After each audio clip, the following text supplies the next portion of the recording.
Projeto Memória Petrobras, depoimento de Francisco Massá, entrevistado por Márcia de Paiva e Eliana Santos. Rio de Janeiro, 14 de janeiro de 2005.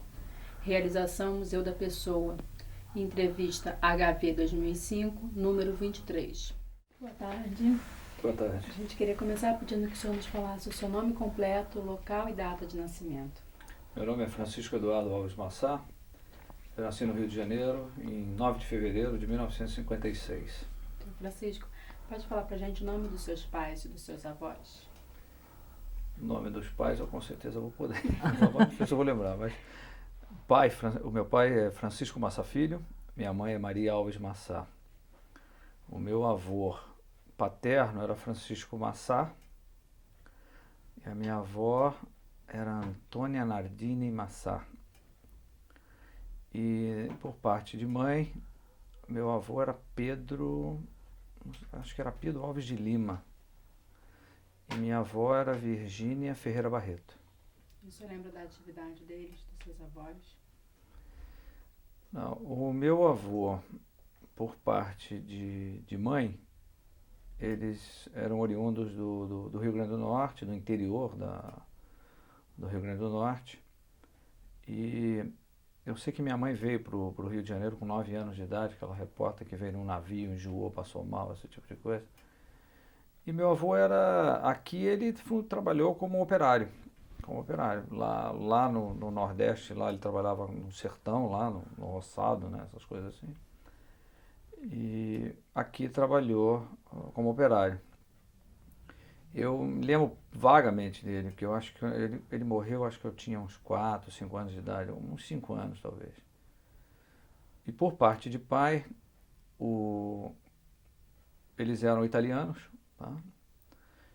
E o meu avô veio para cá, imigrou para o Brasil, e aqui ele trabalhou na indústria de mármore, tá? Como operário da indústria de mármore, né?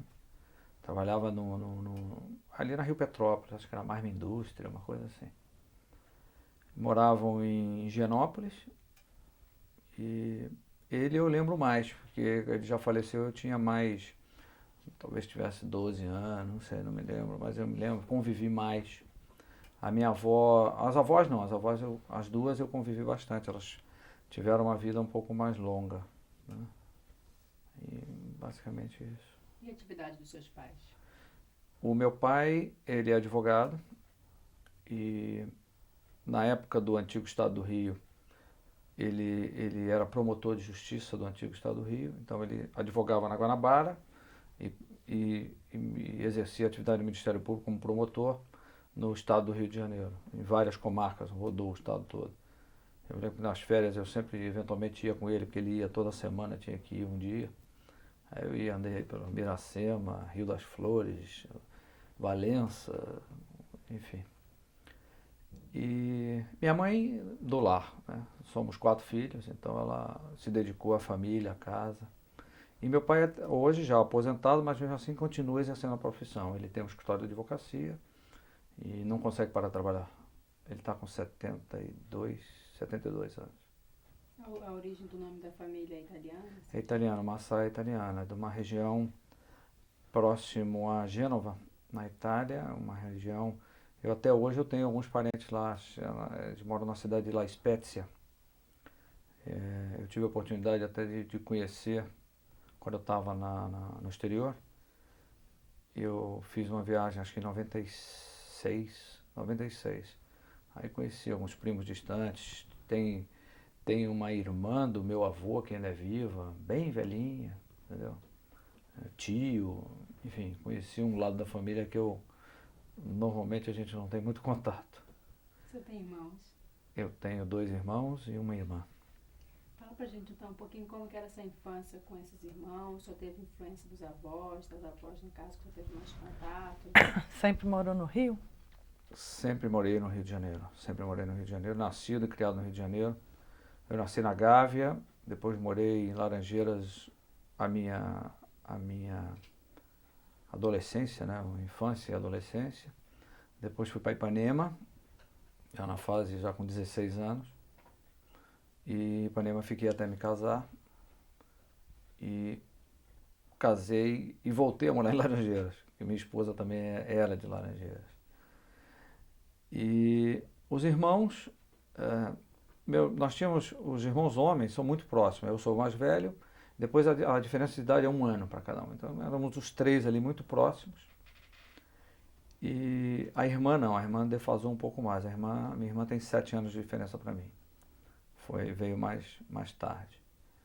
Então eu já peguei a irmã, quer dizer, eu numa faixa, com 10 anos, ela com 3, quer dizer, já era a irmãzinha, a gente cuidava dela, eram 3 cuidando de uma, coitada, sofria. E tivemos uma infância, eu diria, boa, quer dizer, morávamos num prédio que tinha um espaço enorme, tinha área de lazer, tinha campo de futebol, tinha um playgroundzinho, quer dizer, apesar naquela época já era algo que hoje tem vários condomínios, né, nós já dispunhamos naquela oportunidade. O meu pai, classe média, né, então nós, desde pequeno nós tínhamos uma casa em Teresópolis, ainda temos até hoje, então passei muitas férias em Teresópolis, quase que todos os anos íamos para Teresópolis. E lá a gente andava a cavalo, andava de bicicleta, tomava banho de rio, enfim, tinha uma atividade. E eu diria que eu amadureci muito cedo. Com 13 anos, eu já tinha uma vida um pouco mais, ainda mais em cidade pequena assim, né? Já tinha uma turminha, era negócio de ir à boate à noite, uma coisa assim. Com 13 anos? Chamava de boate, mas...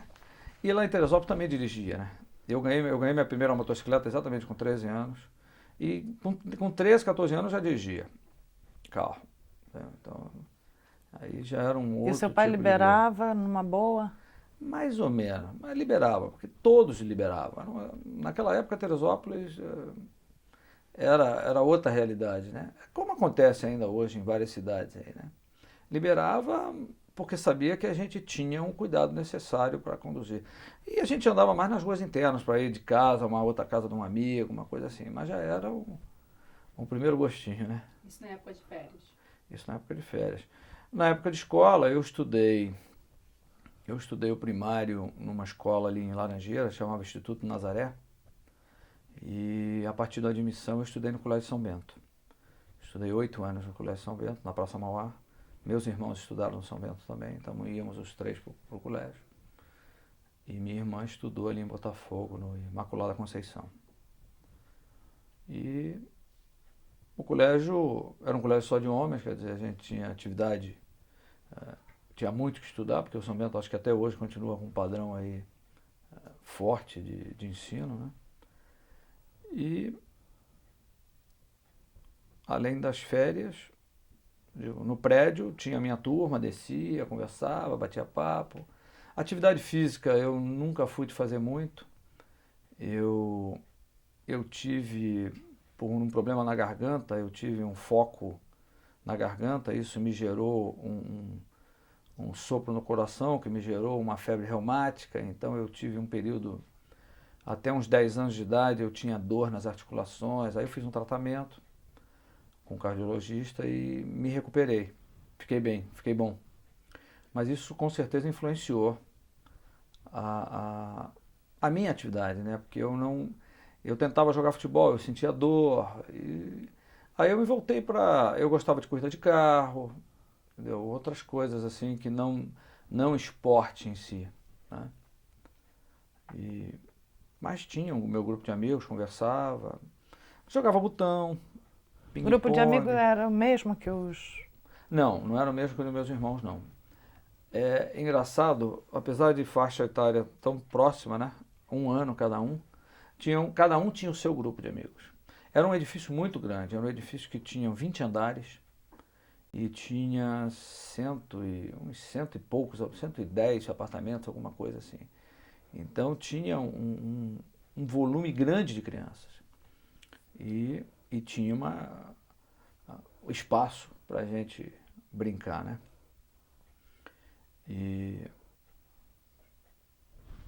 Então, os amigos não eram... Não, os amigos não eram...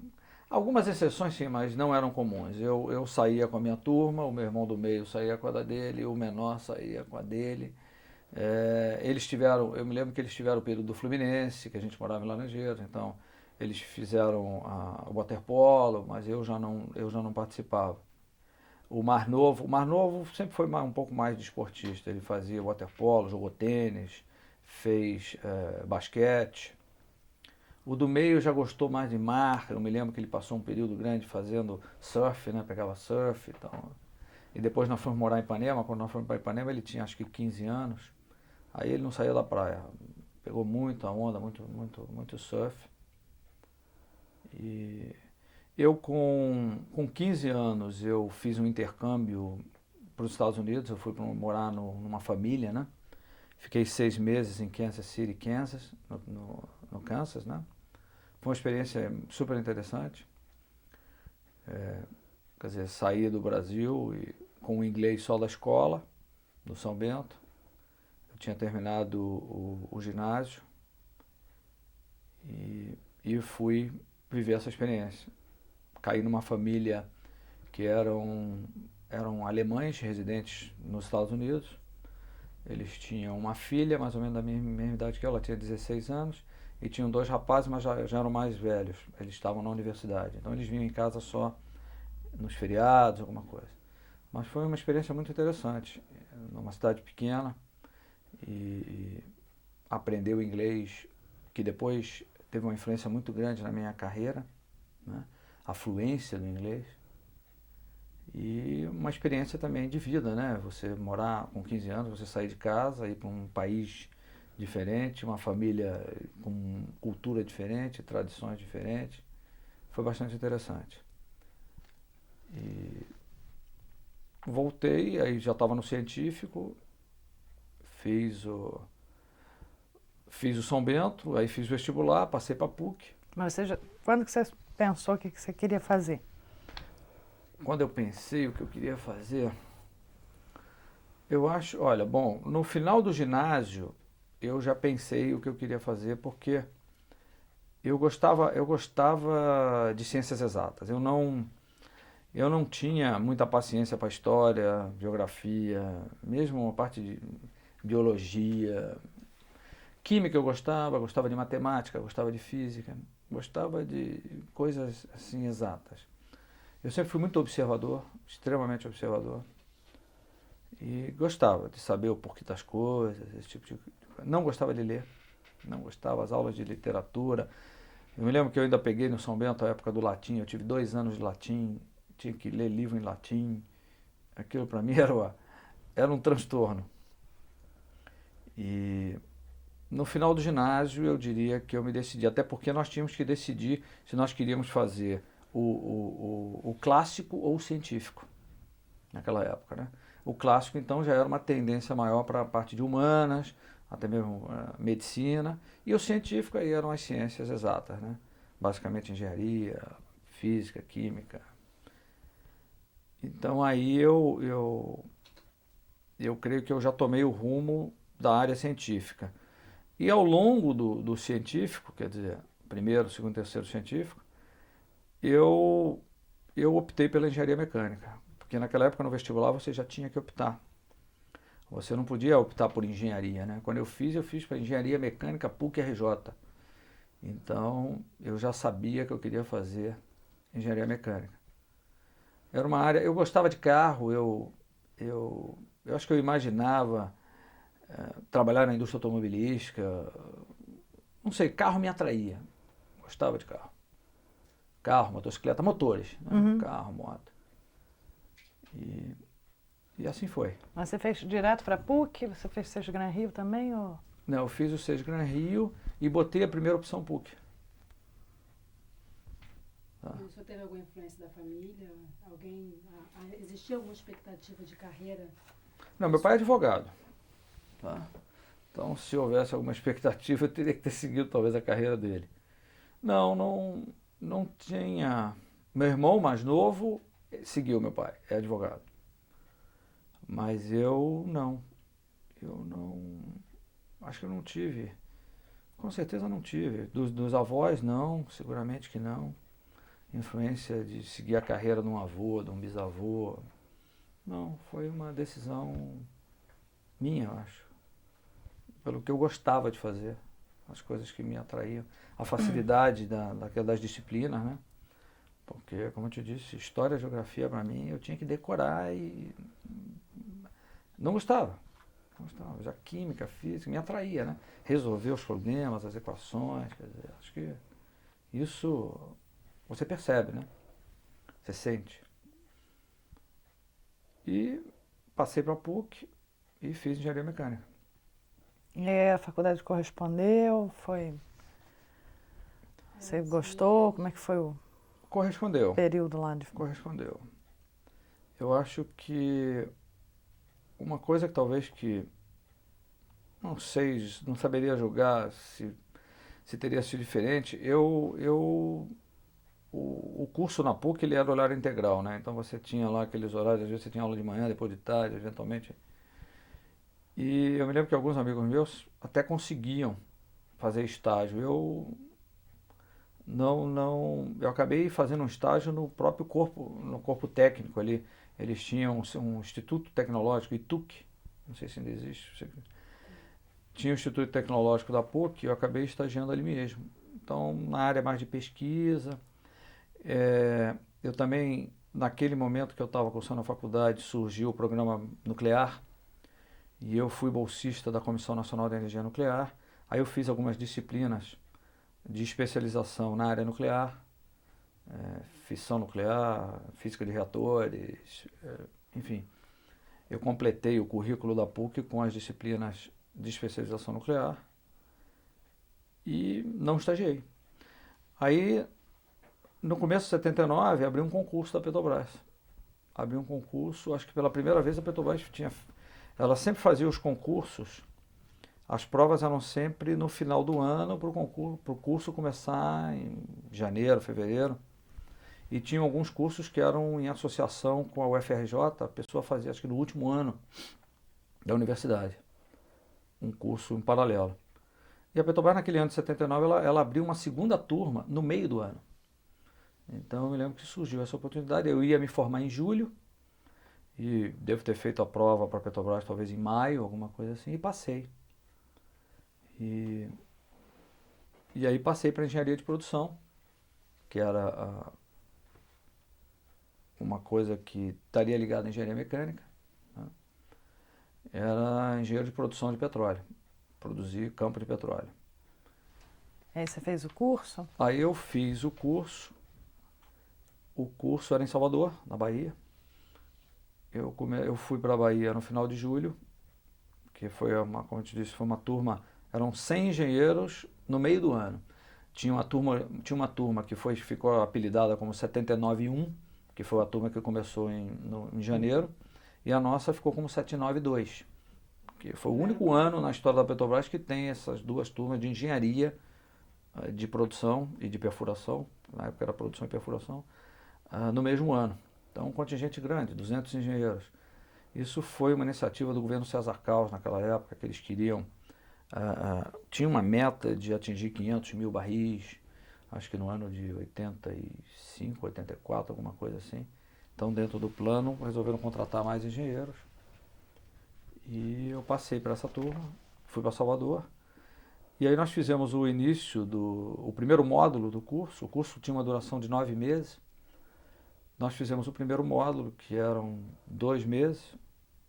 É um módulo introdutório. E aí houve uma decisão de que, como a empresa estava precisando de pessoas, o nosso curso ia se interromper naquele momento e nós iríamos fazer estágios pelas diversas áreas do país. E eu optei pelo Rio de Janeiro, porque eu morava no Rio de Janeiro e eu tinha tido um grau, uma nota naquele primeiro período, que me deu a oportunidade de optar pelo Rio de Janeiro. Mas eu poderia ter ido para qualquer outra região do país onde a empresa tinha atividade. Mas vim para o Rio de Janeiro, vim trabalhar na sede e fui trabalhar na divisão de óleo. Naquele momento, em 79, eles tinham recém separado a exploração da produção e da perfuração e tinham criado então o DEPRO, o DEPER e o DEPEX, que eram os departamentos. Então eu vim trabalhar na divisão de óleo do departamento de produção no Rio de Janeiro. Dentro da divisão de óleo, eu fiquei num setor que estava cuidando dos primeiros desenvolvimentos em águas da Bacia de Campos. Desenvolvimentos, vamos dizer, naquela época talvez fossem águas profundas, então a gente estava falando de 120 metros, 150, talvez até uns 200 metros de lâmina de água. E esse setor, logo depois, ele cresceu e viu-se a necessidade dele sair de dentro da divisão de óleo, porque ele não era exatamente mais para cuidar da divisão, dentro do contexto da divisão de óleo. E aí criou-se o grupo de sistemas de produção antecipada, grupo especial de sistemas de produção antecipada, cuja sigla era GESPA. E aí o então chefe da divisão de óleo saiu da própria divisão de óleo para chefiar esse grupo. E o chefe quem era? Era o Salim Armando. Tá? Ele era o chefe da divisão de óleo, ele saiu da divisão de óleo e foi chefiar o GESPA. E eu fui um dos que fui compor esse grupo, junto com outros técnicos da companhia. E esse grupo, então, ficou responsável pela evolução do período aí, eu diria, do período de 80... Acho que o GESPA a gente começou, eu talvez não lembre exatamente se foi 81, 82... Foi por aí, quando a gente teve um grande salto aí. Então você pegou bem o início do GESPA? Peguei desde o primeiro dia. Desde o primeiro dia. Desde o primeiro dia. E ele começa como uma... Ele migrou, ele saiu de dentro da divisão de óleo e virou um grupo especial de sistemas de produção antecipada. E era um grupo grande? Ele ficou um grupo grande. Ele começou, eu não sei, ele começou talvez com mais... Nós éramos quem? Nós já éramos grandes, nós saímos da divisão de óleo, nós já deveríamos ser talvez uns 10. Tá, e só pra gente ter uma ideia. E cresceu, talvez tenha chegado aí a uns 20. E foi um grupo que desenvolveu os sistemas de produção antecipada, os primeiros sistemas flutuantes da companhia, na Bacia de Campos. Tá? Existia um outro grupo, que era o grupo do GECAM, que estava desenvolvendo os sistemas definitivos da Bacia de Campos, as plataformas ditas fixas, né? E o GESPA, ele teve uma finalidade distinta. Ele buscou desenvolver os campos à medida que eles eram descobertos. Então nós trabalhávamos muito junto da exploração e à medida que a exploração descobria alguma coisa, imediatamente nós idealizávamos um sistema para colocar aquela nova jazida em produção no tempo mais rápido possível. Eventualmente até ligando aos já existentes sistemas definitivos, ou até a um sistema antecipado já em operação. Isso fizemos várias vezes. Os sistemas tinham uma característica de uma flexibilidade muito grande. Eles utilizavam plataformas móveis, né, semi-submersíveis, que a gente deslocava de um lugar para o outro. Utilizavam dutos ligando os postos às plataformas, que eram dutos flexíveis, tá? Enrolados em carretel. Então você também podia remanejar isso com uma certa facilidade. E os postos eram equipados com um sistema de árvore de Natal molhada também, que poderiam ser reutilizados, vamos assim dizer. E eram sistemas que cresciam à medida que íamos conhecendo o campo. À medida que a jazida ia sendo conhecida, delimitada, novos poços eram perfurados, novos poços então eram interligados aos sistemas. E as plantas de processo, nós montávamos naquela época plantas simples, eram sistemas simples. Tá? Isso era uma outra característica, não eram sistemas complexos, né? Até porque para você ter flexibilidade, ganhar tempo, mas mantendo a segurança, nós tínhamos sistemas relativamente simplificados.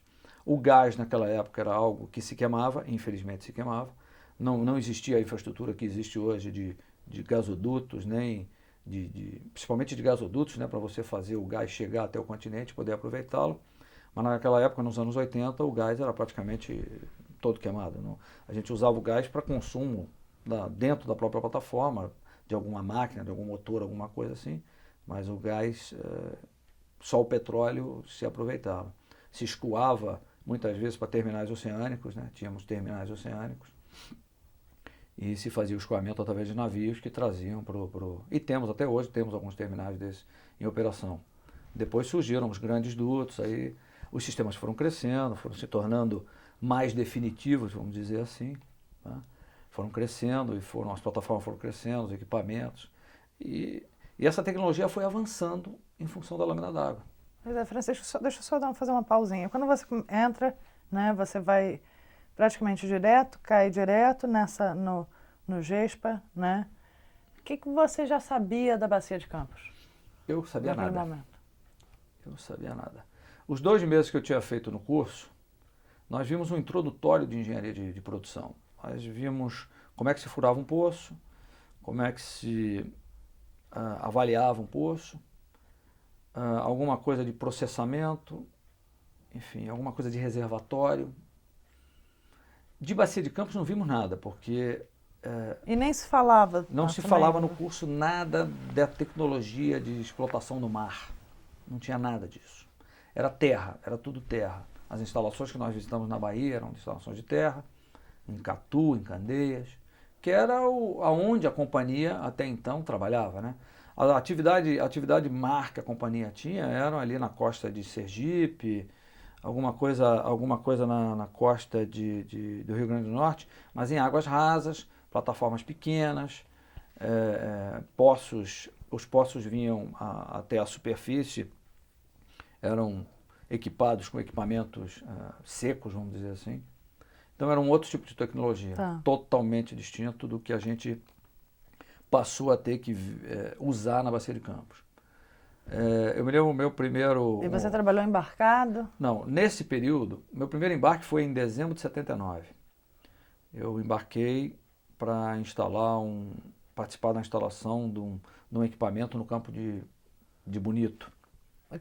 Um equipamento já desenvolvido por vocês? Não, um equipamento comprado, quer dizer, naquela época o Zeferino Laveneri Machado e principalmente o Zeferino Laveneri e algumas pessoas da completação de poços, eles participaram. Esse equipamento foi comprado nos Estados Unidos, é um equipamento da Vetco, na época Vetco Gray, e ele foi concebido com tecnologia americana dessa empresa, com participação nossa Petrobras.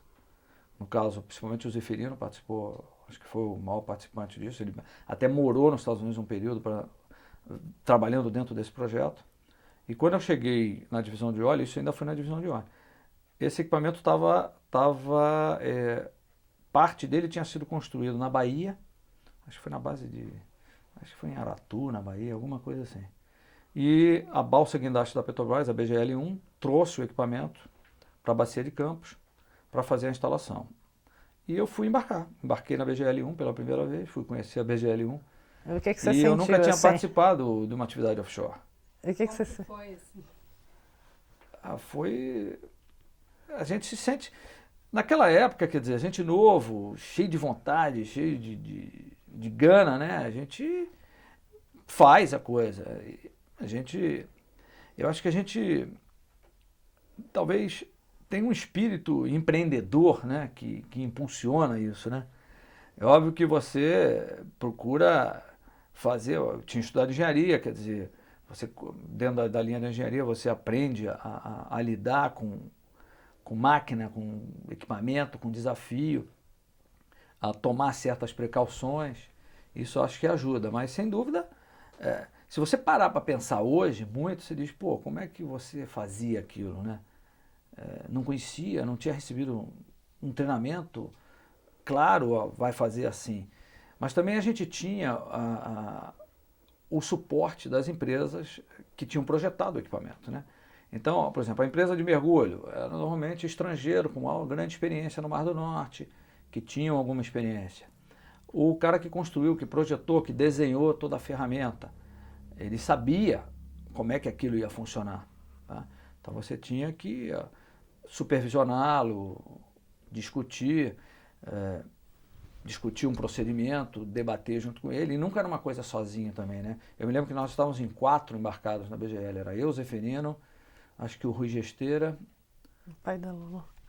e o outro era o José Luiz, acho que era o José Luiz Tavares Ferreira. Acho que éramos 4, estávamos em 4. E nos revezávamos, né? Porque tinha que dormir, então normalmente estavam 2 e 2 em turnos, né? No revezamento, e até mesmo porque tinham várias frentes de trabalho ao longo da balsa, de teste do equipamento, de preparação do equipamento para a instalação. Isso foi em dezembro de 79. E depois, já no princípio dos anos 80, me lembro que teve uma outra oportunidade que o Zefirino chegou para mim e falou, não, você vai interceptar a SS-1, que era a Zephyr 2, uma plataforma de perfuração, e você vai discutir com ele um plano de ancoragem, para vocês têm que ancorar ela em cima do Anchova 6. Bom, eu falava bem inglês, isso tinha uma vantagem, né? Aí eu peguei o helicóptero, fui lá para a SS-1, interceptei a SS-1, aí me reuni lá com o Barge Engineer, né? O tool pusher, o pessoal de bordo. O inglês ajudou nesse período aí, porque os contatos eram praticamente todos via rádio. E você falar inglês via rádio, se a pessoa não tem uma certa fluência, é muito difícil. E isso facilitava, porque a gente estava nos barcos ou nas plataformas, e o contato via rádio com os gringos, né, porque as plataformas praticamente só tinham gringo naquela época. Os fabricantes dos equipamentos em 79, 80 eram gringos mesmo. A indústria nacional ainda não tinha se iniciado nessa atividade. Então, o falar o inglês, que eu aprendi por 6 meses que eu vivi nos Estados Unidos, e depois, ao retornar dos Estados Unidos, concluí o curso do IBEL, enfim, me ajudou bastante. Mas essa experiência aí de ancorar a plataforma foi uma coisa... Você vai... Eu ainda olhava assim para o Zefirino, peraí, mas ancora... Não, você tem que ter cuidado com isso, com aquilo, não sei o quê. Vai! E ia. E saiu, e fez. Sabe? É uma coisa... Você se lembra isso ainda com... É, uma coisa que dá até um calor ainda, entendeu? E como que vocês sentiam esses avanços tecnológicos? Como que era vivido por vocês isso? Não, com o passar do tempo, a indústria nacional, a gente sempre buscou desenvolver a indústria nacional, né? A Petrobras tem como premissa isso sempre, né? E, aos poucos, os próprios fabricantes começaram a ver que o Brasil era um mercado muito amplo para isso. Começaram a abrir fábricas no Brasil, né? E não só isso, como outros fabricantes que já estavam no Brasil, por exemplo, a Pirelli. A Pirelli em São Paulo ela fabricava cabos elétricos. Ela viu que tinha um nicho para ela fabricar cabos elétricos para essa atividade e umbilicais eletrohidráulicos para isso. Então ela passou a se desenvolver também. E o desenvolvimento sempre feito com a participação da Petrobras, sempre junto com a Petrobras, a gente ditando a nossa experiência, né, o que a gente quer, como é que vai funcionar, não funciona assim, assado. E fomos galgando. E nós estávamos meio sozinhos no mundo, porque nessa época, na década de 80, só tinha atividade offshore em águas ditas profundas no Brasil. Não tinha nos Estados Unidos, Mar do Norte não tinha nada. Então eles usavam um outro conceito, plataformas fixas, a gente estava usando os sistemas antecipados e desenvolvendo nossos campos em fase, ou seja, a gente botava primeiro um sistema pequeno, simples, então logo se descobria. À medida que a jazida ia ficando mais conhecida, que a coisa tinha um volume maior, a gente já partia talvez com um sistema um pouco maior, uma fase 2, uma fase 3, e assim se dava. Não só com isso a gente reduzia os riscos, né, porque a gente estava desenvolvendo faseado, como a gente gerava fluxo de caixa para as fases subsequentes, ou seja, começava a produzir, aquela receita gerada já dava à companhia um capital para poder investir na fase subsequente e com riscos mais reduzidos. Francisco, só para eu entender um pouco a sua trajetória também e para ficar registrado. Você entrou, começou a fazer o curso, teve que parar. Eu não voltei no curso. Você ainda agora estava falando que você foi acompanhar uma plataforma de perfuração. Você se especializou em que? Ou você se especializou... Não, veja bem, eu falei de perfuração. O que aconteceu? O meu curso era o curso de engenharia de produção. Então nós fizemos aqueles 2 primeiros meses e fomos trabalhar na companhia. Esse trabalho, originalmente, era previsto nós estagiarmos durante 6 meses. Quando terminou os 6 meses, houve uma decisão que só 50 voltariam para concluir o curso naquele momento. Então, no começo de 80, voltaram 50 para Salvador, os outros 50 ficaram trabalhando. Eu fiquei trabalhando, eu não voltei. O pessoal que estava na sede, principalmente o pessoal que estava envolvido nessa atividade offshore aí, ele ficou praticamente todo no Rio de Janeiro, não voltou, não voltou. A própria demanda do momento... A demanda do momento, quer dizer, surgiu uma primeira restrição que é que só vão voltar 50, não vão mais voltar os 100. Tá? E aí o critério para quem volta e quem não volta foi um critério que nós que estávamos numa atividade que estava muito acentuada, tá? E demandando gente, e já estávamos envolvidos, já estávamos ali embarcando e coordenando algumas operações, e já tínhamos adquirido nesses 6 meses alguma experiência nisso, né? Nós ficamos lotados na sede e atuando eventualmente offshore ou nos escritórios da companhia na sede. E voltaram 50. Quando chegou em 81, veio o curso normal da companhia, entrou gente nova e alguns pediram para voltar, acho que uns 10 falaram com o superintendente, disseram, não, eu quero voltar, eu tenho que terminar esse curso, não pode, eu já estou galgando alguns postos aqui na companhia, alguns pediram para voltar. E nós ficamos, se eu não me engano, nós ficamos uns 40.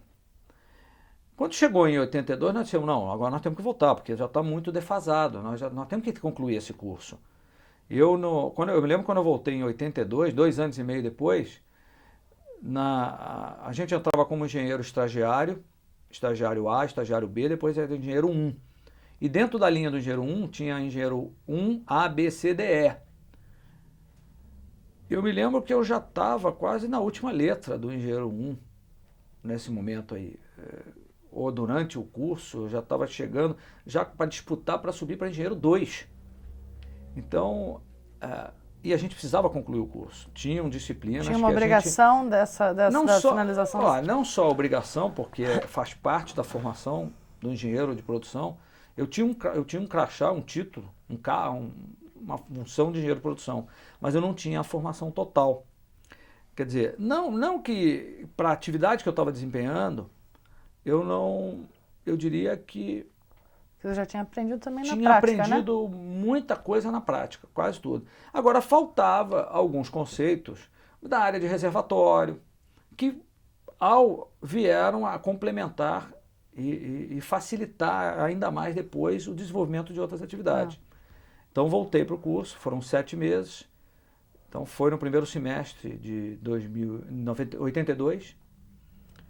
E quando terminou o curso, voltei para o GESPA.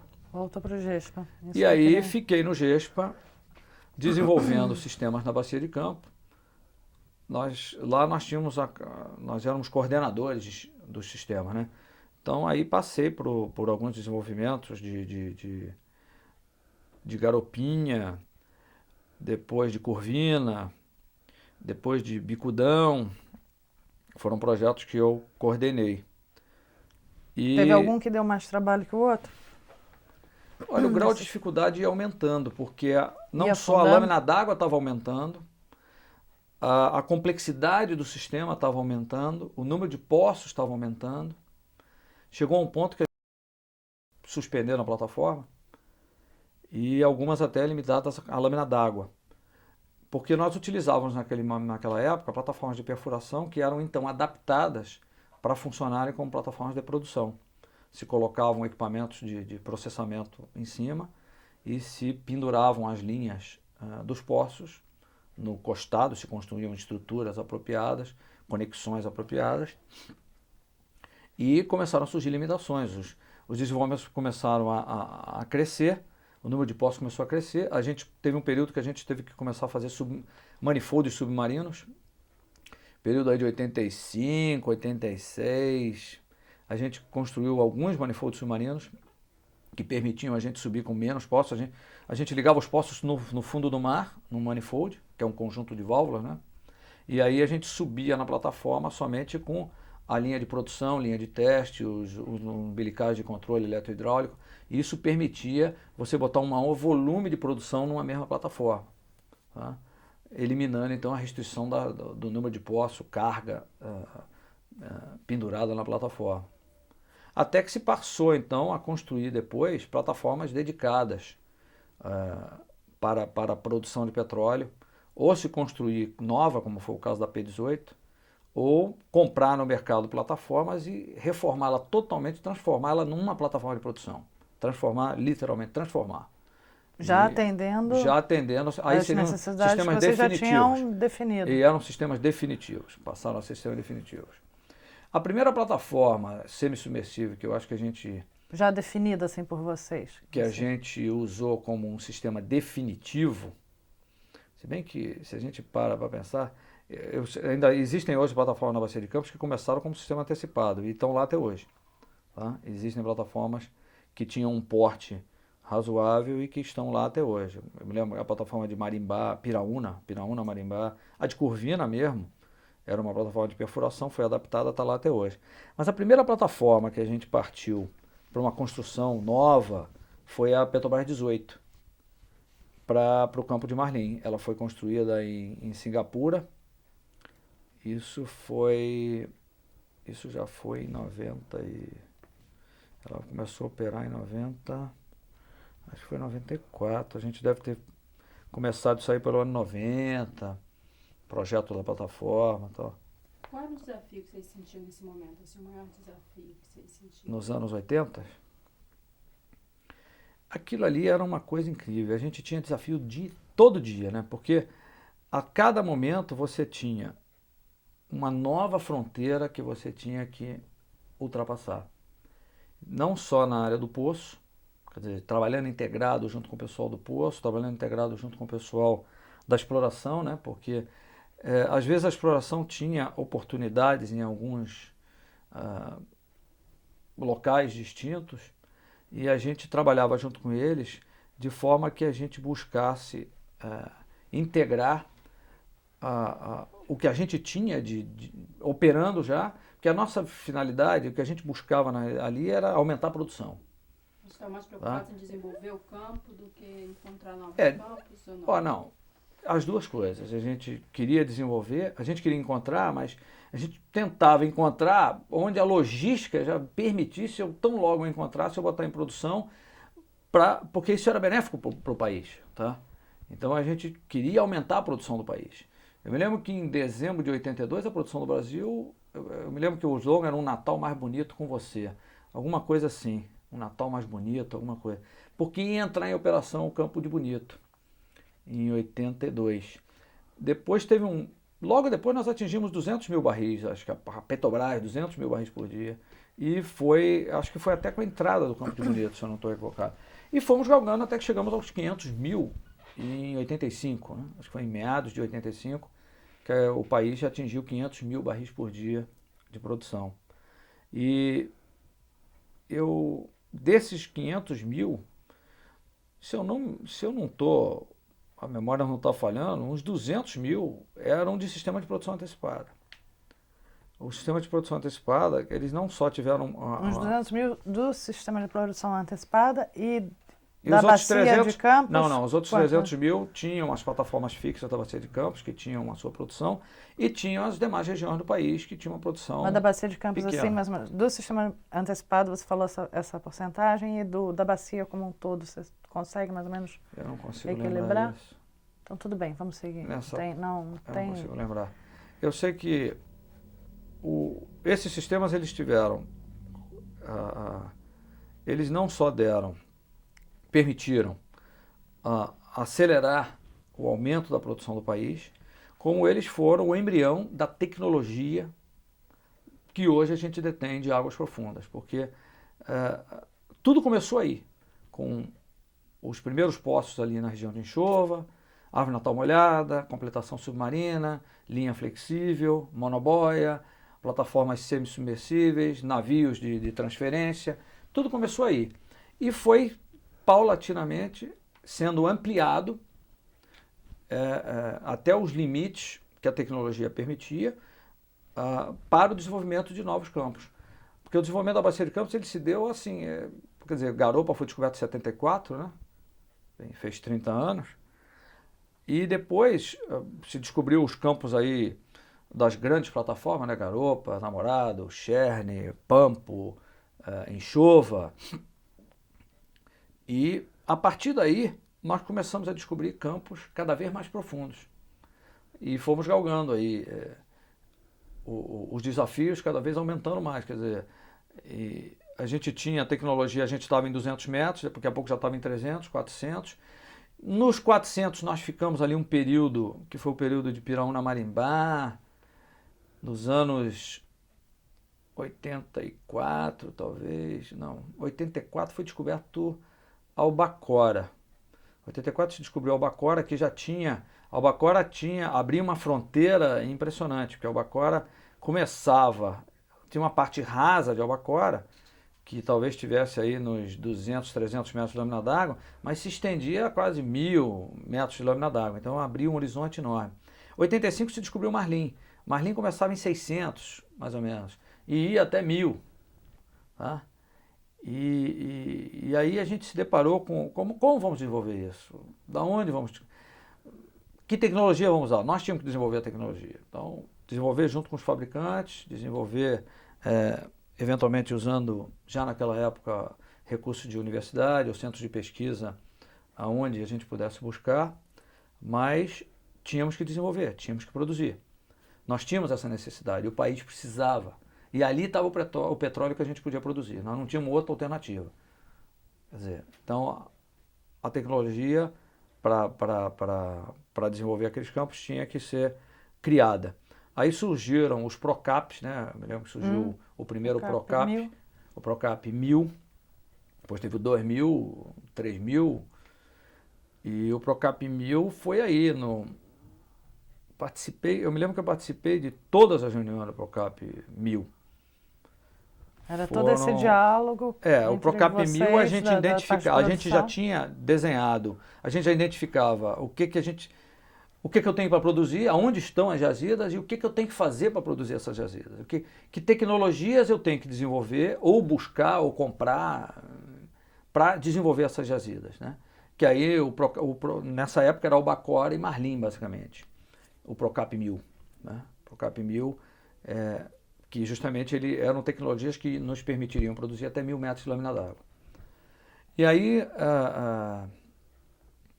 em 88, final de 88, Marlim tinha sido descoberto em 85, final de 88 eu fui designado para gerenciar o desenvolvimento de Marlim.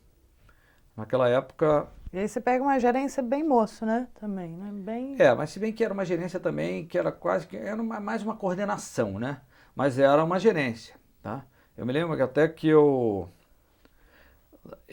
na época que eu fui chamado... Você já tinha ideia, quando teve a descoberta de Marlim, já tinha ideia também da possibilidade desse campo? Já tínhamos. Já estava mapeado do potencial dele? Do potencial dele já, em 88 já. Já tínhamos feito os primeiros estudos de viabilidade, já existia um desenho do que seria o desenvolvimento, o campo já tinha uma delimitação razoável, já tinha uma ideia boa do que seria. O que precisava era um trabalho coordenado para a gente desenvolver o campo. Né?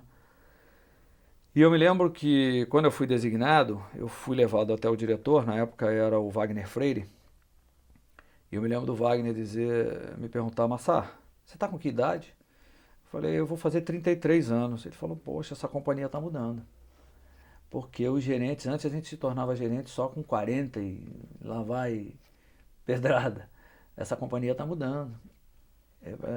Respondendo mais ou menos a tua pergunta aí, realmente foi 33 anos, assumi uma função ainda, eu diria, não tão gerencial, mas já gerencial, já era um cargo dentro da companhia, diferente de um setor, uma coisa assim, e com uma responsabilidade, um desafio de coordenar o desenvolvimento do que era, naquela época, o maior campo da companhia. Campo gigante. Né? Era um campo gigante. Mas Marlim como produção ainda é o maior, não é? Marlim como produção ainda é o maior. Mas em termos de reserva, não. Mas naquela época era o maior em termos de reserva, tinha mais de 1 bilhão de barris. Como você sentiu isso? Assim, Não, a experiência, a bagagem que o GESPA me deu, quer dizer, o GESPA foi dando a gente a possibilidade da gente enfrentar desafios o tempo todo, né? Era o tempo todo se deparando com algo que tinha que fazer rápido e muitas vezes novo. Então, buscando como fazer da melhor forma possível, da forma mais rápida, como viabilizar, como adaptar tal plataforma, como comprar tal equipamento, como trazer tal equipamento do exterior, como fazer determinado procedimento, como instalar algo diferente, novo. Então, trabalho muito, muito intenso junto com o fabricante, desenvolvendo a partir das experiências. Você instalava algo, no próximo você já criava, já inovava, modificava, introduzia alguma coisa. E a Petrobras passou a ter um corpo de pessoas que detinha essa tecnologia com muita clareza e muita força, né? Eles desenvolviam os produtos. A Petrobras depois passou até a se proteger das patentes, todos esses negócios, porque a gente acabava desenvolvendo coisa para os fabricantes, que a demanda era tanta, a nossa necessidade era tanta que a gente tinha que fazer. E a gente no campo, no dia a dia, vendo as operações, analisando a operação, o que tinha dado certo, o que tinha dado errado, introduzia melhorias. E isso no outro projeto, e assim foi.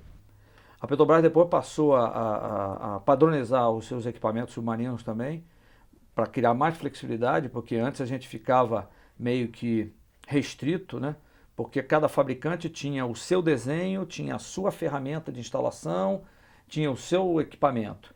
E a gente queria algo diferente. Não, nós queremos ter mais flexibilidade, queremos que um mesmo equipamento possa ser usado em qualquer tipo de cabeça, ou queremos que uma mesma ferramenta possa descer qualquer tipo de árvore natal, coisas dessa ordem de grandeza. Agora, antes de vocês chegarem a essa decisão, cada campo ia desenvolvendo algo novo? Não. Vocês já iam... Os desenvolvimentos estavam concentrados. Tinha a divisão de completação, tá, que coordenava os trabalhos de completação de poços, né? E eram eles, então, que, em articulação com o GESPA, desenvolviam a parte de árvore natal molhada, controles. Tinha a área de dutos flexíveis, que estava dentro do GESPA. Os próprios barcos, naquela época, ainda estavam sob comando do GESPA. Do Rio de Janeiro se comandavam as operações de instalação de linha, instalação de monoboia. Já a partir do meados da década de 80, eu diria, já se passou a usar o recurso da própria região de Macaé, né? Mas até então eles estavam muito voltados para as plataformas fixas, mas se passou a criar uma massa crítica. Meados de 80, já diria que já começamos a ter técnicos que passaram a participar dos negócios. Tanto que no final da década de 80, a sede descentralizou essas atividades de lançamento de linha, coordenação dos barcos, passou para a região de produção, porque não era um trabalho realmente de sede. A partir do momento que a região estava madura o suficiente, tinha gente capaz e volume de serviços, o volume começou a aumentar demais, né? Muitos barcos de mergulho, passamos a ter que ter mais de um barco de lançamento de linha, porque tinha muita atividade. Os próprios campos instalados no começo de 80 passaram a demandar manutenção, então a coisa foi crescendo, né? Mas o desenvolvimento tecnológico sempre estava concentrado ainda na sede, no Rio de Janeiro. O SEMPES passou a entrar mais nas coisas, porque com o PROCAP o SEMPES entrou definitivamente no processo. Antes era uma coisa um pouco ali não tão ordenada, tá?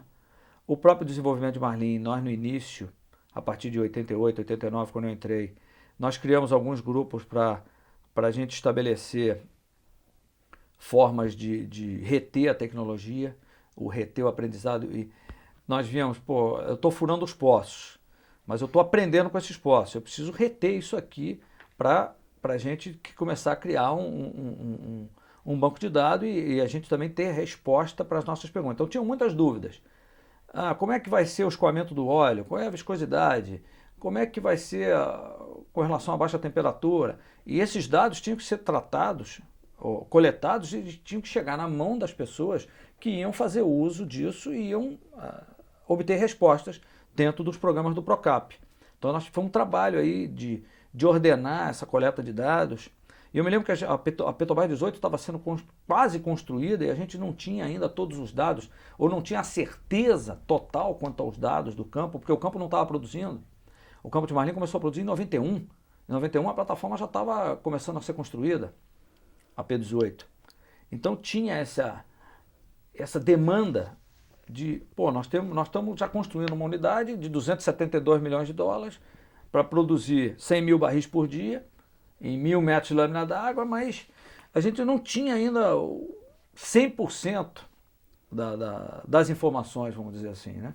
Então nós nos baseávamos em informações que conhecíamos dos campos em operação na época. E eu me lembro que teve um determinado momento de grandes dúvidas lá quanto a, o petróleo Marlim é muito viscoso, tem asfalteno ou não tem asfalteno, se tiver asfalteno, eu me lembro que o asfalteno era um fantasma, depois não aconteceu mais. Então surgiam essas questões. É muito viscoso, a temperatura lá no fundo é muito baixa, será que isso vai fluir, não vai fluir, como é que vai ser? E a coisa foi indo, né? O desenvolvimento em paralelo dos equipamentos.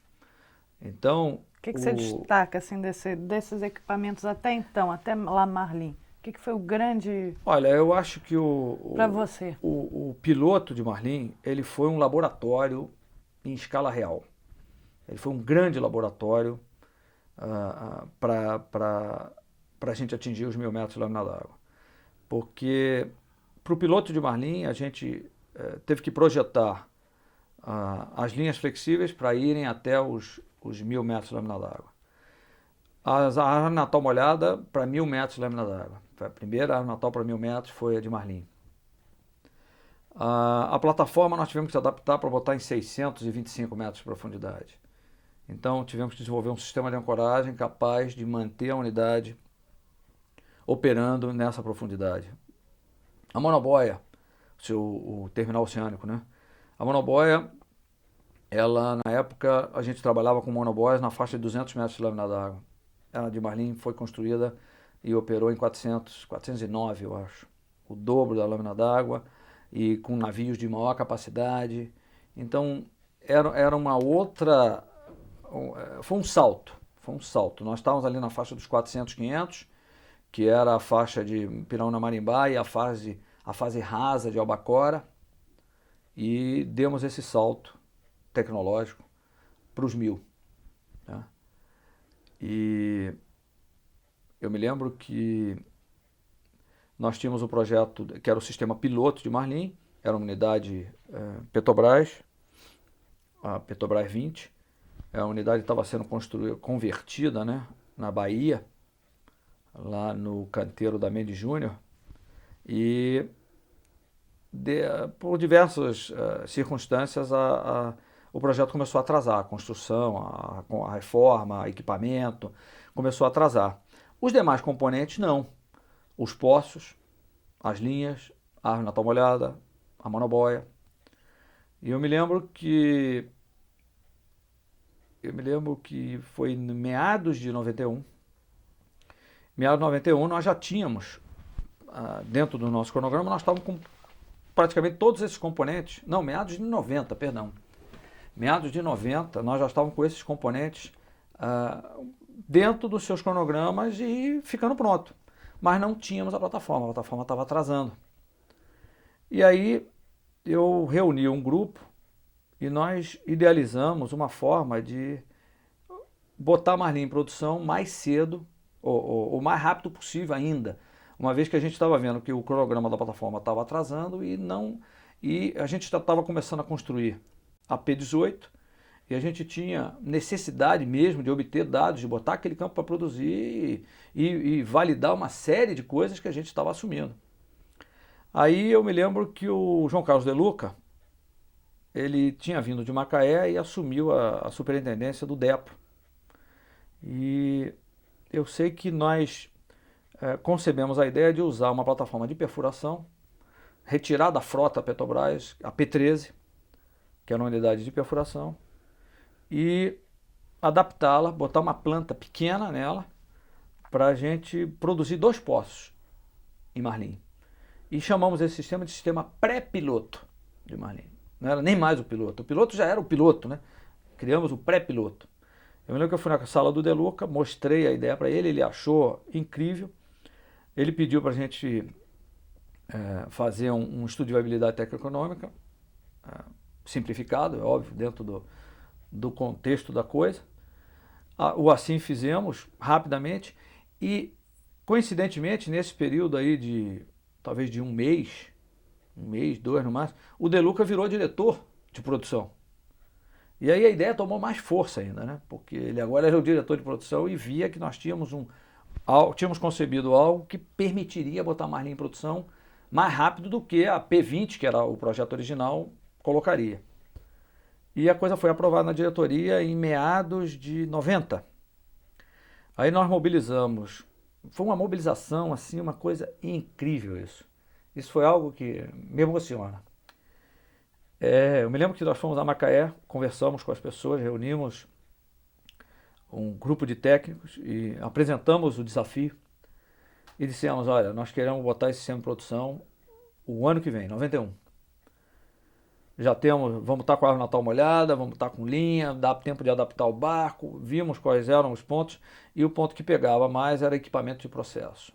Aí o pessoal se mobilizou, buscou na companhia onde tinham equipamentos que poderiam ser reciclados, reaproveitados, enfim, que poderíamos colocar a bordo da Petrobras 13 para dar a ela as condições para produzir 2 poços em Marlim. E aí entraram equipamentos de algumas refinarias, entraram vários equipamentos de enxova, porque enxova tinha tido um incêndio e tinham alguns salvados de enxova que estavam lá na área do Parque de Tubos em Macaé.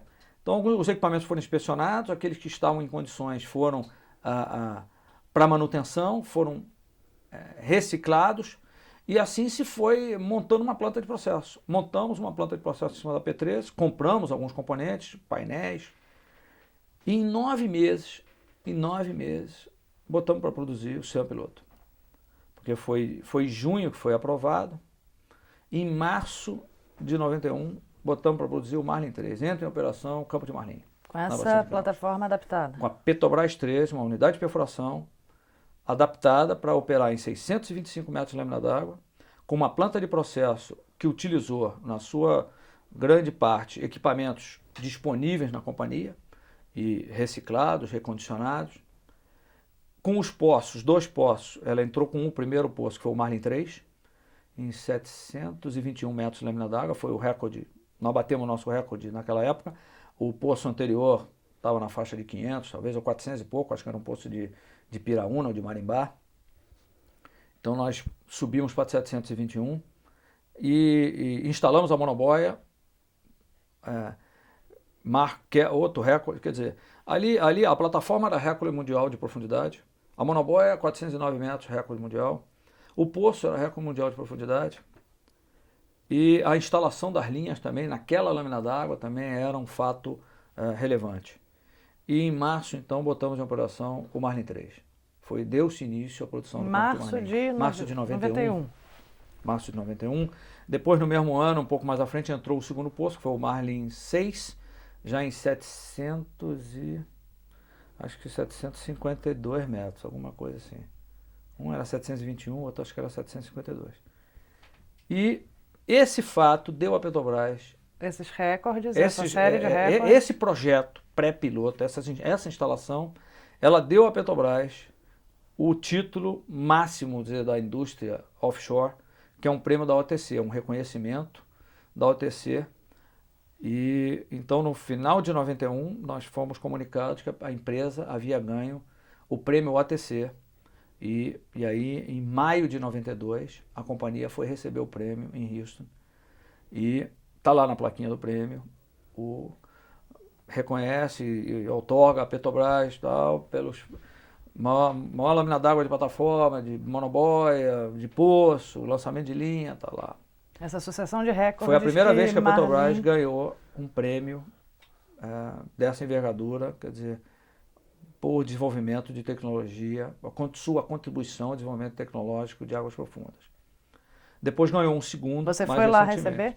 Eu estava lá na equipe, não fui eu que recebi. Quem recebeu foi o hoje atual diretor Guilherme Estrela. porque naquela época coincidiu que naquela semana que nós estávamos na UTC, a UTC é sempre na primeira semana de maio, todo ano tem, em Houston. Naquela semana que nós estávamos, teve uma mudança de presidente na Petrobras no Brasil. Então nem o atual nem o novo foram.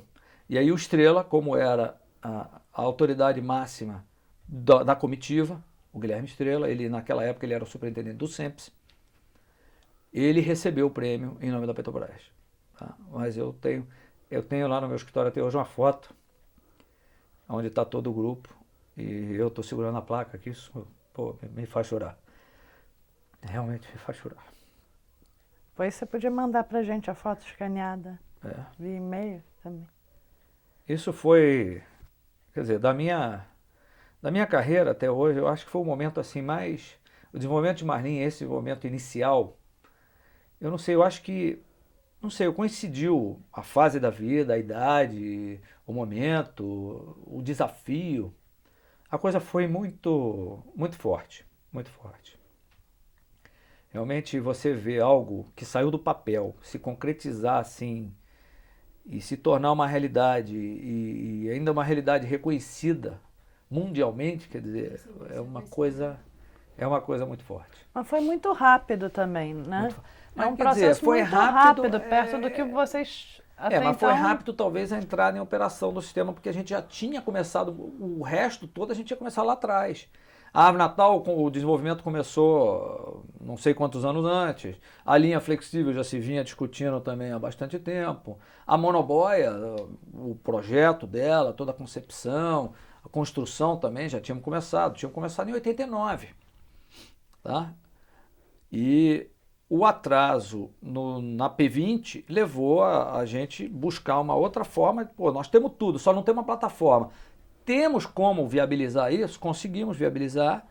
A companhia tem um poder, uma capacidade de motivação, de mobilização muito grande. O corpo técnico, eu acho que eles estavam, naquele momento, tinha tido um incêndio de enxofre, então eu acho que aquilo até funcionou, principalmente na Bacia de Campos, em Macaé, né?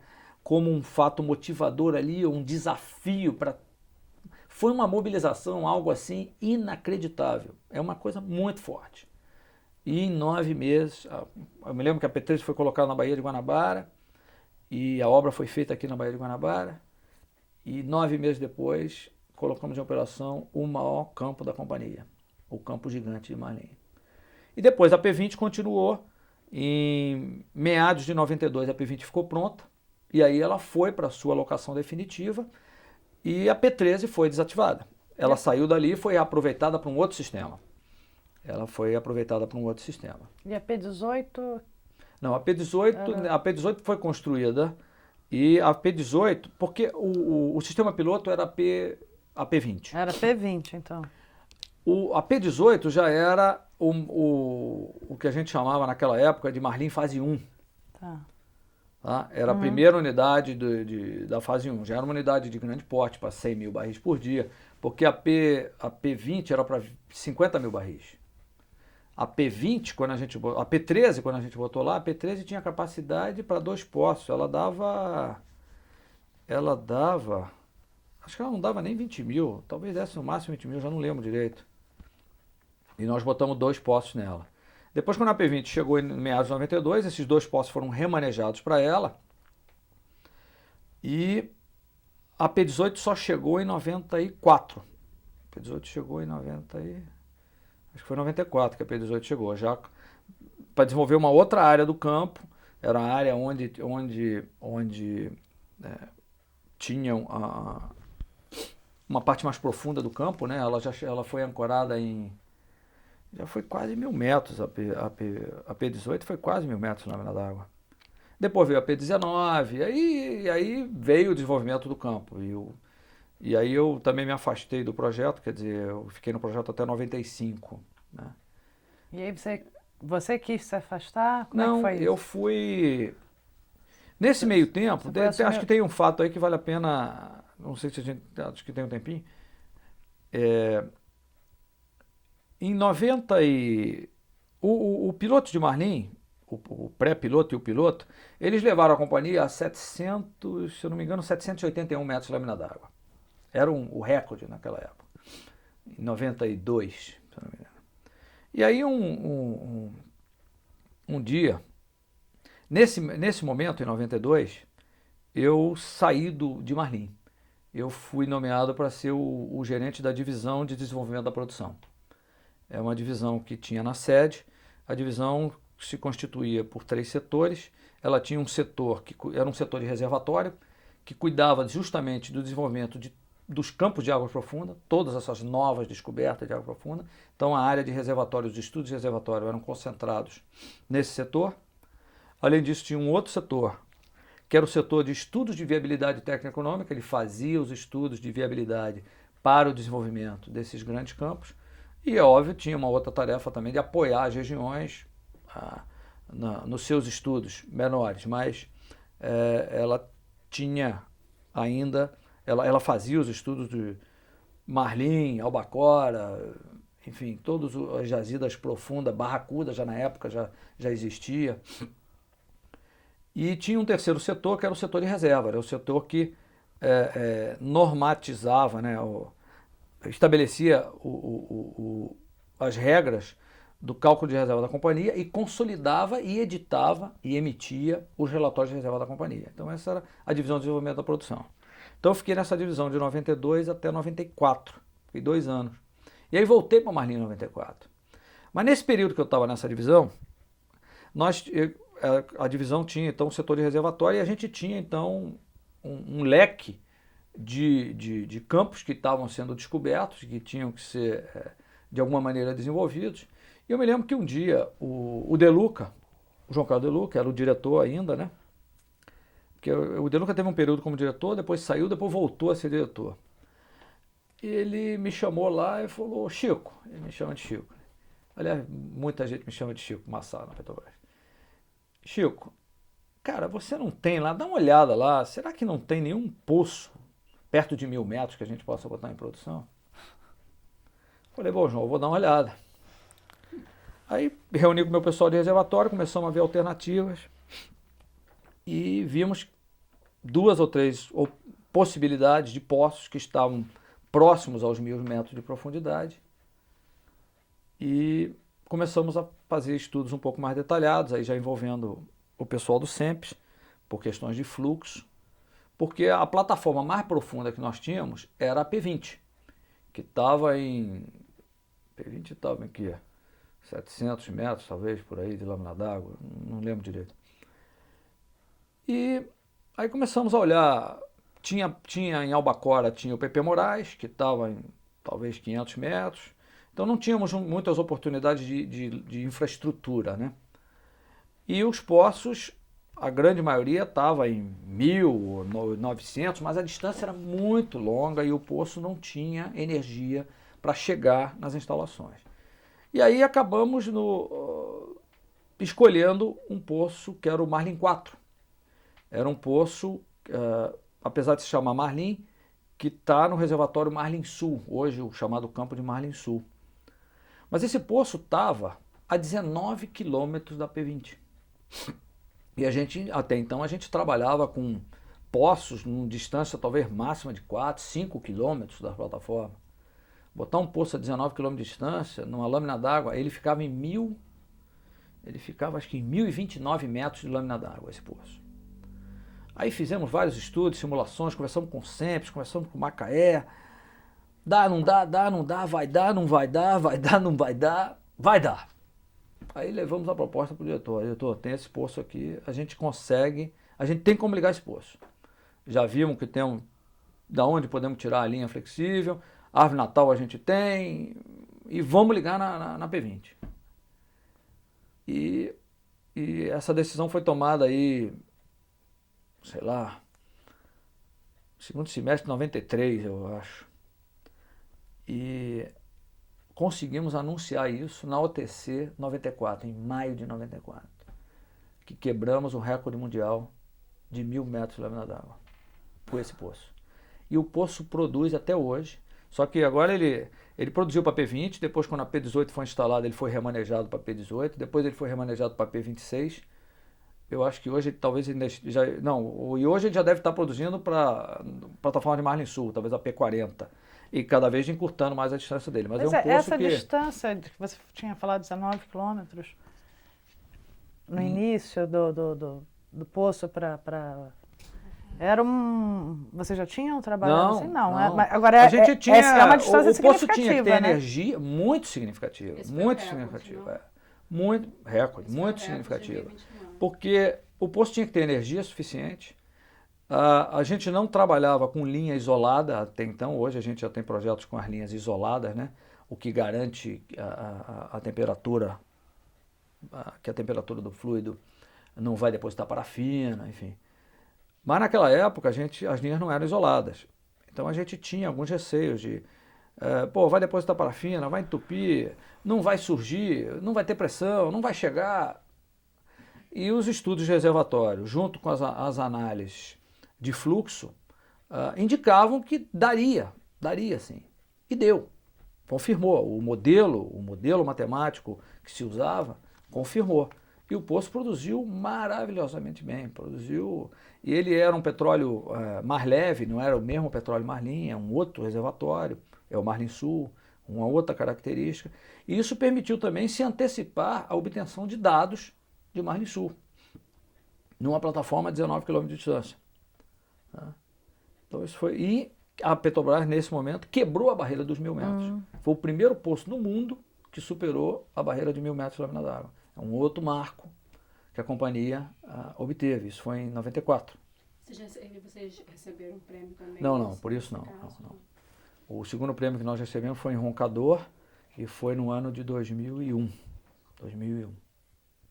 Pelo projeto Roncador e todo o desenvolvimento tecnológico associado a Roncador, que está em mais de 1.000 metros de lâmina d'água, mais de 1.500 metros de lâmina d'água. Francisco, eu queria voltar também um pouco, só para a gente também poder ir começando a fechar a entrevista, mas dar uma pincelada. Você fica até também em Marlim, depois você sai, volta para gerenciar o campo de Marlim. Em 94 eu voltei para Marlim. Com a chegada da P18 eu voltei para Marlim. Aí eu me lembro que eu vivi, nesse momento a gente estava refazendo o estudo de viabilidade de Marlim, porque aí nesse momento a gente já tinha um volume de conhecimento bem maior do campo, as tecnologias tinham evoluído muito, a gente foi o momento que a Petrobras estava passando a usar também navios, né? Não só semi-submersíveis. O navio permitia não só a estocagem, como permitia você botar um monte de equipamento no convés, então era um outro conceito. E passamos a rever, nesse período eu me lembro que eu vivi a revisão do EVTE, que redefiniu fase, módulo... Peraí, isso é revisão do quê? EVTE é Estudo de Viabilidade Técnica e Econômica. Desculpa aí pela sigla. E se aprovaram as fases subsequentes de Marlim, nesse período aí. Aí eu me lembro que saiu a P26, a 32, a 33, a 35 e foi. Complementou-se a infraestrutura para o desenvolvimento do campo, que é o que tem hoje, e que Marlim chegou a produzir 600 mil barris por dia, acho que foi o seu pico, né? E hoje ainda é o maior produtor da companhia. É o maior campo produtor da companhia. E aí, quando foi no começo de 95, fevereiro de 95, o De Luca, de novo, me chama lá para uma conversa e diz: Chico, eu tenho uma proposta para te fazer. Você quer ir para Londres? Eu falei: opa, deixa eu conversar com a minha mulher.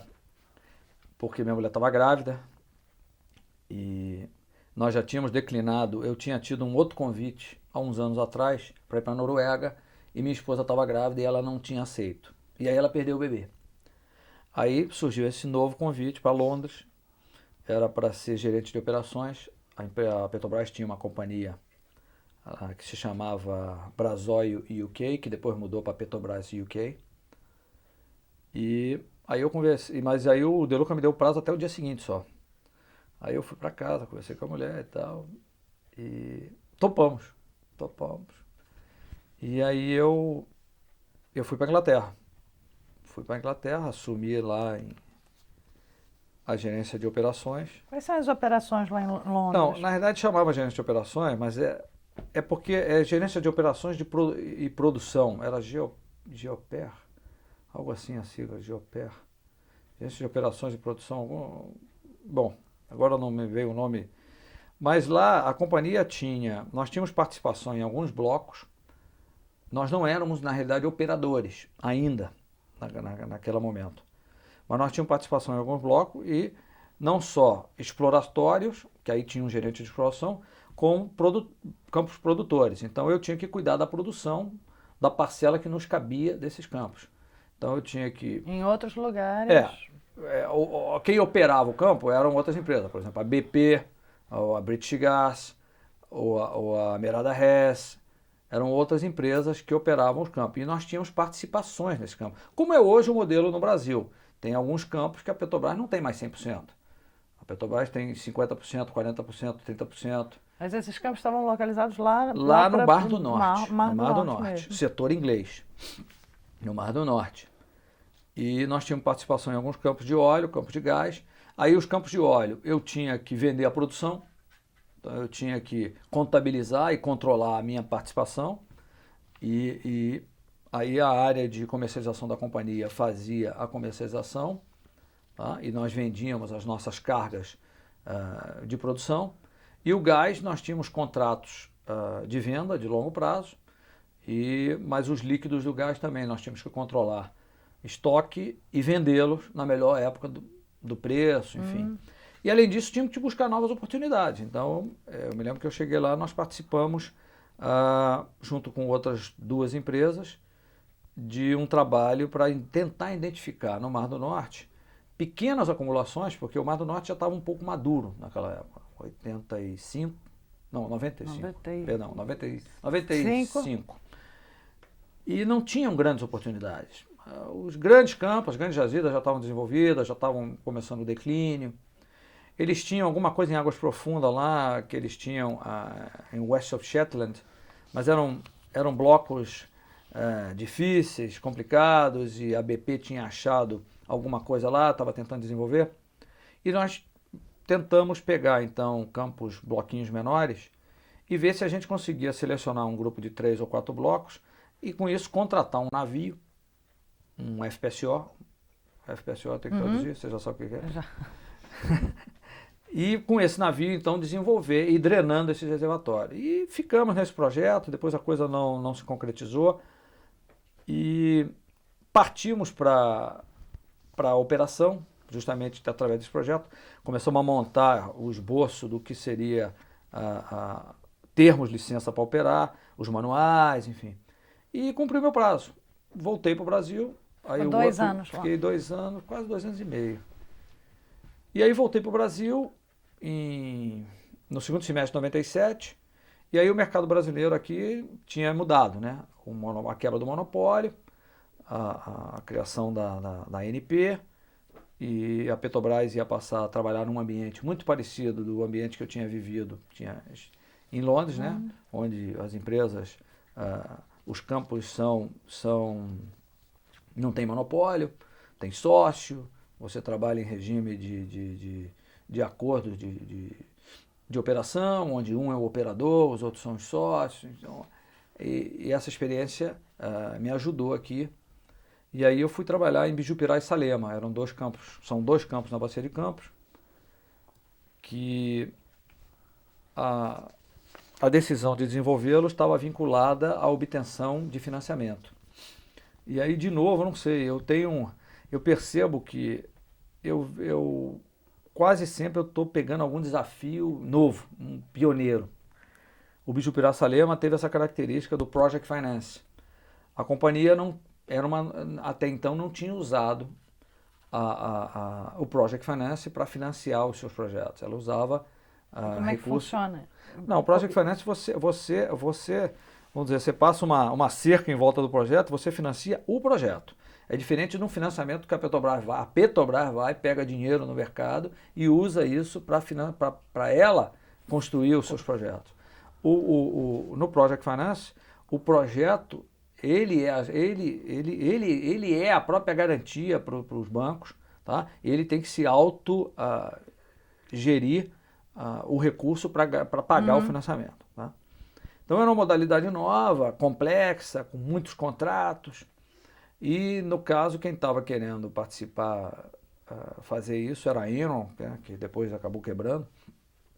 Então nós iniciamos esse processo, era um mundo novo, não só para a gente que era do IP, como para o pessoal lá da área de financiamento do projeto que estava começando a trabalhar com isso. E partimos para esse desafio aí. E em paralelo nós tínhamos que, com a obtenção do recurso financeiro, nós tínhamos que contratar a construção do navio, furar poço, enfim, desenvolver o campo. E aí partimos em paralelo também para fazer uma contratação num modelo de... Nós queríamos fazer uma contratação integrada, contratação onde você tivesse um único responsável, porque isso, de alguma maneira, era uma exigência também do Project Finance, né? Os financeiros, os banqueiros, eles querem que quem vai construir tenha um único responsável, para não diluir as responsabilidades. Então, de novo, isso era também uma novidade, contratar uma empresa que seja responsável por furar os poços, construir o FPSO, instalar as linhas flexíveis, ou seja, fazer a coisa integrada. E aí ficamos aí tentando viabilizar isso, fomos ao mercado, fizemos algumas licitações, os preços vieram muito aquém das estimativas que viabilizavam o projeto. Em paralelo com isso, o Project Finance também não evoluiu como a gente imaginava, quer dizer, a quantidade de garantias que o financeiro pedia para o construtor não era aceita por uma das partes. Enfim, a coisa foi talvez até 99, discutimos aí um trilhão de contratos, aprendemos muito, a Petrobras aprendeu muito, e isso viabilizou depois uma série de Project Finance que a companhia vem fazendo até hoje. Tá? Mas houve uma decisão depois de, olha, esse campo, nós vamos fazer uma operação que a gente chama no linguajar, nós vamos fazer um farm out, ou seja, nós vamos vender parte da nossa participação no campo. E assim foi feito. A Petrobras acabou ficando com 20% dos dois campos e naquela época, vendeu 55% para a Enterprise, que depois foi comprada pela Shell, e vendeu outros 25% para o Grupo Odebrecht, que tinha, o Grupo Odebrecht naquela época tinha uma parte de produção de óleo. Eles hoje não têm mais isso. E esse campo então foi desenvolvido pela Enterprise, que foi comprada pela Shell, acabou sendo desenvolvido então no final pela Shell. Nós temos participação de 20%, e ele entrou em operação em 2003, meados de 2003. Está produzindo a bacia de campo, produz óleo, gás, e a gente recebe 20% da produção. Dentro do modelo internacional, onde um é o operador e os outros são sócios, que é o modelo do mercado inglês, que é o modelo americano, e é o modelo brasileiro hoje em dia. E isso só foi possível também com a quebra do monopólio? Isso só foi possível com a quebra do monopólio. Tá? Ou seja, nós ficamos com 20% do campo. Eles fizeram todo o investimento necessário para desenvolver o campo, e a gente hoje recebe 20% da produção. A partir daí, meados de 2000, estavam concluindo as negociações dos contratos de Barracuda e Caratinga, que esse então era um mega Project Finance, era um Project Finance de 2,5 bilhões de dólares. O Bicho Pirassalema que eu estava falando era na faixa de 500 mil dólares. Esse era 5 vezes. Era o maior Project Finance do mundo, da história da indústria do petróleo, aí, em termos de tamanho de projeto. 2,5 bilhões de dólares, com um envolvimento aí do BNDES, do Brasil, né? O BNDES, o similar, que é o JBIC do Japão, e vários bancos internacionais aí capitaneados pelo oh meu Deus, como é o nome? Deu um branco. Vai indo que daqui a pouco volta. Deutsche Bank, pelo Deutsche Bank. E aí o Tadeu me nomeou para assumir a gerência de Barra de Caratinga e ficar à frente da implantação do Project Finance e para o desenvolvimento do campo, né? Na verdade, desenvolver os campos usando o Project Finance. E aí eu peguei já os contratos no seu fechamento aí de assinatura e partimos para desenvolver o Barraco de Caratinga. Foi um processo bastante difícil no início. A gente não tinha, e realmente não tinha ideia da dimensão da coisa. Quer dizer, a dimensão que a gente via era que o negócio tinha mais de 100 contratos. Só o Project Finance tinha mais de 100. Eu me lembro que a assinatura dos contratos em Nova York eram 2 mesas assim, com pastas assim, um negócio, mais de 100 contratos, incrível o negócio, muita documentação. Eu passei a viver com o apoio de advogado full time e tudo em inglês. Os advogados eram todos em Nova York. E você tinha bancos no Japão, nos Estados Unidos, na Europa. De vez em quando a gente tinha que fazer alguns conference call, tinha que buscar uma hora que um tivesse meio quase que dormindo, o outro acordando, não sei o quê. E muito papel. Aí me deram os poderes necessários, quer dizer, a companhia me constituiu dos poderes necessários para funcionar. Porque a Petrobras, nesse processo, ela assumiu a figura de construir os ativos para os bancos. Foi criada uma companhia de propósito específico na Holanda, e essa companhia que é dona dos ativos. Tá? E a Petrobras recebeu a atribuição de construir os ativos e depois operar esses ativos. E eu, como gerente de Barraco de Caratinga, eu não só tinha que responder perante a ANP quanto ao desenvolvimento dos campos, qualquer questão dentro dos campos eu tinha que responder, como perante os bancos eu assumi em nome da Petrobras, eu representava o owner, né, o dono.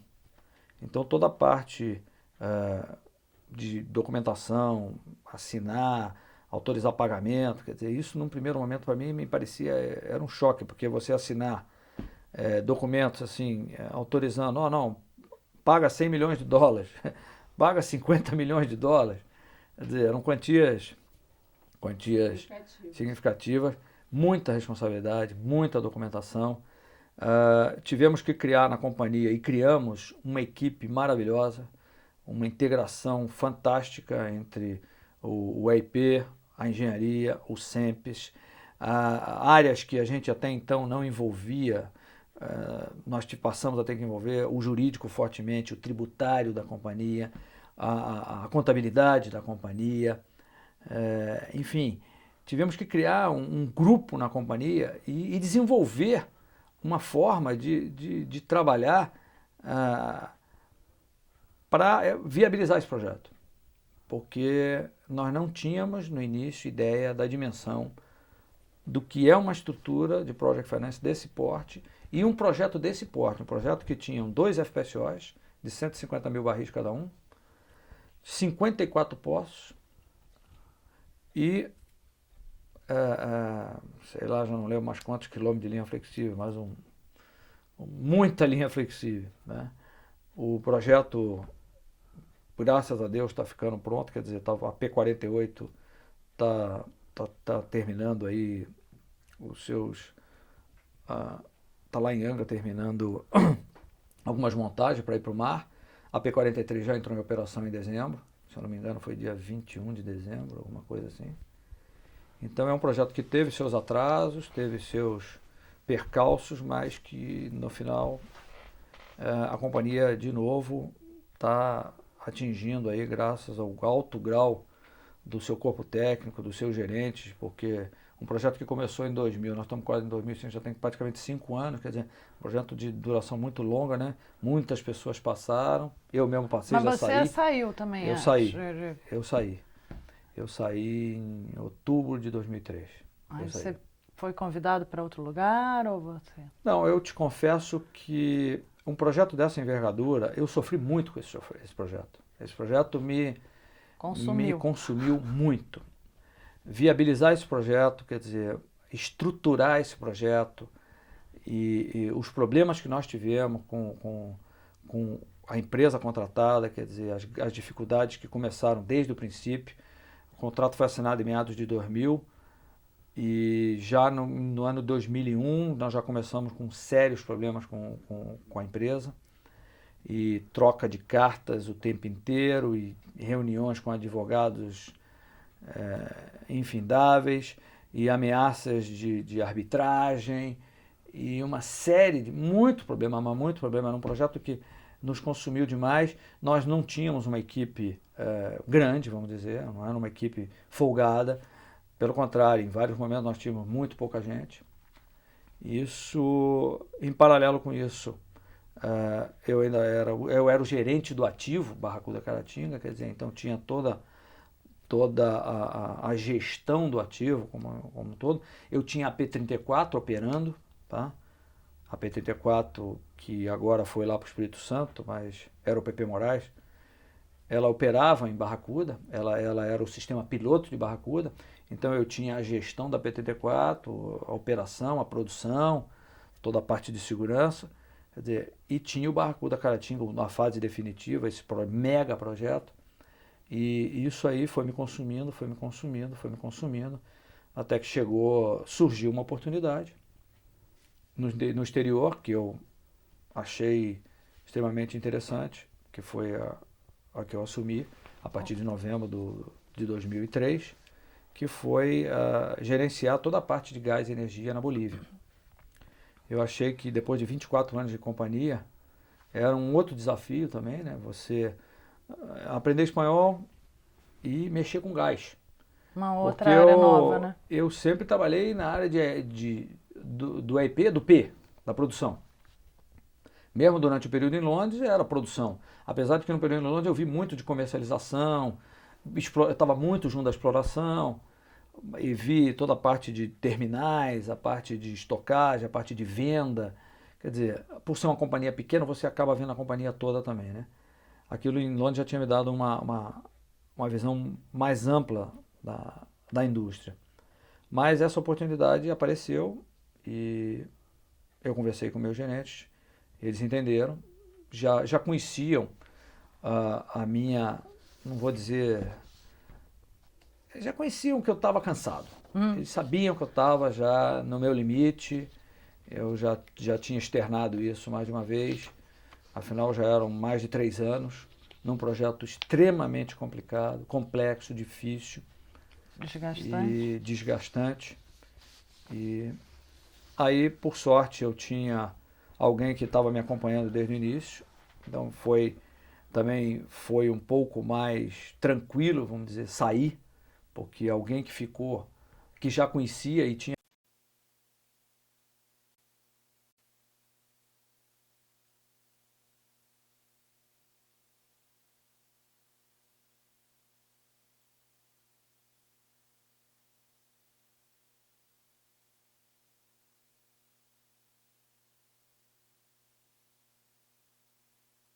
que tem por trás disso. E eu acho que se eu não tivesse uma pessoa com essa capacitação, eu acho que eu teria pensado em não sair naquele momento. Aí quem ficou no lugar, só para você que você está se Foi referindo? o Luiz Guilherme Messias dos Santos. E está lá até hoje. Está quase morto, mas está lá.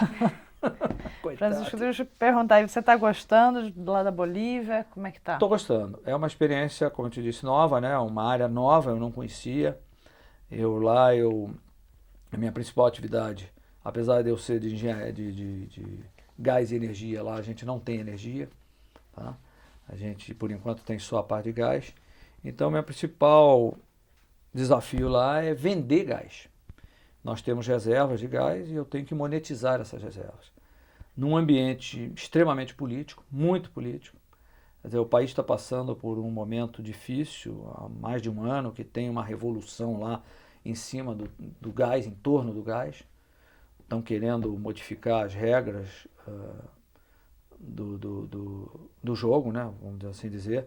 Estão querendo mudar a lei dos hidrocarbonetos. E isso, o modelo que está lá, em princípio, em discussão, afetaria bastante a nossa atividade. Já está afetando, né? Porque a insegurança jurídica existente hoje no país já cria muita dificuldade para você viabilizar novos negócios. E como eu tenho que vender gás, e o mercado não está na Bolívia, o mercado está no Brasil, na Argentina, no Chile. Então foi um ano aí, esse ano 2004, foi um ano de aprendizado, um ano, eu diria, de dificuldades também, né? Porque nada está fácil, nada vem fácil, nada é fácil, tem concorrência, tem outras empresas no mercado. Apesar da Petrobras ser a maior empresa da Bolívia hoje, existem outros concorrentes. A Repsol é a principal delas. Tá? E a Repsol está muito forte na Argentina. Nós estamos na Argentina, né? Através da Petrobras Energia, né? Da PESA. Mas a Repsol é um forte concorrente. Mas nós temos o mercado brasileiro, então estamos aí participando agora numa fase nova. Quer dizer, desde o segundo semestre do ano passado começamos um trabalho grande de integração, integrando Bolívia, Argentina, Brasil, e dentro do Brasil integrando as diversas áreas da Petrobras, que é um outro ponto que hoje eu diria que em dezembro nós tivemos uma reunião muito boa, porque estava presente o EIP Brasil, estava presente a área internacional da Companhia Brasil, estava presente a área de gás natural da companhia no Brasil, estava presente o pessoal da Argentina e estava presente o pessoal da Bolívia. E nós temos que integrar o Cone Sul, o chamado Cone Sul. Tá? Porque pela própria empresa. Tem gás na Bolívia, tem gás no Brasil, tem gás na Argentina, mas já tem déficit na Argentina. Tem infraestrutura de gasoduto nos 3 países. Talvez com um pouco mais de trabalho vamos conseguir integrar os 3. E vamos ter que trabalhar integrado mesmo. Cone Sul vendo aonde a companhia... Porque a Petrobras hoje tem ativos nos 3 países. Então, da onde a companhia vai tirar o melhor resultado? Quem melhor dos ativos da companhia vai atender determinado mercado, qual vai ser a logística, tá? Integrando também com a área de refino, né? Porque hoje nós temos refinarias na Bolívia, na Argentina e no Brasil. Então é uma nova fase da companhia, uma fase de integração internacional. É uma fase nova. Que você está acompanhando de novo. Que de novo eu estou metido nisso aí. Francisco, vamos acabando, que a gente também prometeu para você, Tá já está em cima da sua hora. Eu queria só para terminar, perguntar que você me diga o nome da sua esposa, você se referiu a ela, referiu aos seus filhos, o nome da sua completo, esposa Minha esposa se chama Dionê Borgli Brandão Massá. E meus filhos, eu vou ficar emocionado. Meus filhos, Eduardo Borgli Massá e Ricardo Borgli Massá. É a minha família. Francisco. E eu agradeço a eles muito do que eu fiz e do que eu ainda vou fazer. Francisco, a gente queria perguntar só o que você acha da iniciativa da Petrobras, está fazendo um projeto Memória, você gostou de ter vindo participar? Gostei. Achei muito interessante. E como eu te disse, eu estava de férias aqui, foi uma coincidência, né? Eu estou indo embora para a Bolívia daqui a 2 dias e consegui conciliar a minha agenda para aproveitar essa oportunidade que eu achei muito interessante. Eu agradeço aí o convite. Nós te agradecemos muitíssimo a você e a seus filhos que te liberaram para vir até aqui. É verdade, eles estavam em Angra. Nas férias dele também. É verdade. Tá? Sua esposa. É verdade. Tá? E você ter vindo colaborar com a gente. Muito obrigada. Obrigado. Muito obrigada. Falou.